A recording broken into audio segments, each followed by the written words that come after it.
In today's tech tip, I'll be showing you how to delete all Spotify downloads from your Android phone.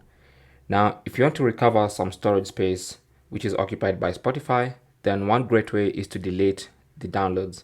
So simply go to the Spotify app, and on the Spotify app, tap on your profile icon in the top left corner.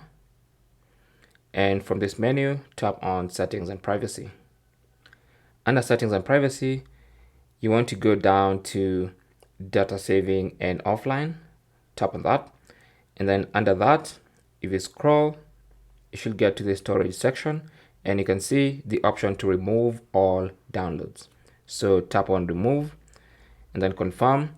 It says current downloaded content will no longer be available on this device when offline.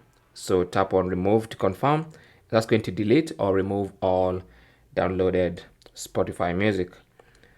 Thanks for watching. Comments and questions down below, and good luck.